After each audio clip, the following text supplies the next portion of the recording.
दोस्तों हाल ही के अंदर इंडिया ने यूएस के साथ में डील की है और उससे पहले यूरोप के साथ में भी मेजर ट्रेड डील हुई थी। तो बहुत सारे लोग मुझसे पूछ रहे हैं कि किस तरह के स्टॉक में इन्वेस्ट करें कि उनको इन डील्स का लॉन्ग टर्म में फायदा मिले। तो मेरा ऐसा मानना है कि रदर देन कि हम एक दो या पांच स्टॉक के अंदर पैसा डालें, हमें इस तरह के म्यूचुअल फंड में पैसा डालना चाहिए जो कि एक्सपोर्ट ओरिएंटेड है, यानी कि जो mutual fund export oriented company जिनका मेजर जो रिवेन्यू है जो एक्सपोर्ट से आता है उनके अंदर इन्वेस्ट करते हैं, ऐसे शेयर्स में पैसा लगाते हैं।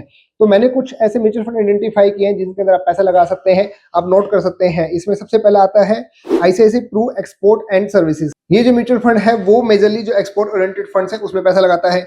इसके बाद में HSBC India export opportunity fund, ये भी इसी तरह की जो एक्सपोर्ट ओरिएंटेड कंपनी है उनके अंदर में ये इन्वेस्ट करता है। एसबीआई मैग्नम ग्लोबल, ये तीन म्यूचुअल फंड जो है इनके अंदर मेजरली जो पैसा लगता है एक्सपोर्ट से रिलेटेड जो कंपनी है उसमें लगता है। कुछ एक इंडियन कंपनी भी है, क्योंकि म्यूचुअल फंड कंपनी ज्यादातर क्या करती है कि कुछ एक बड़ी कंपनी जो है उनके अंदर हमेशा इन्वेस्ट करती है। तो मैं देख रहा था 20% के आसपास ऐसी भी कंपनी है जिनका एक्सपोर्ट से कोई लेना देना नहीं है, फिर भी डायरेक्टली इनडायरेक्टली वो एक्सपोर्ट ओरिएंटेड कंपनी को सर्विसेज दे रही हैं। ऐसी कंपनी इस पूरे पोर्टफोलियो के अंदर है। तो इन तीनों में से किसी में भी जो भी आपको ठीक लगे उनमें से आप इन्वेस्टमेंट कर सकते हैं और लॉन्ग टर्म के लिए आपको इनमें इन्वेस्टमेंट करना पड़ेगा।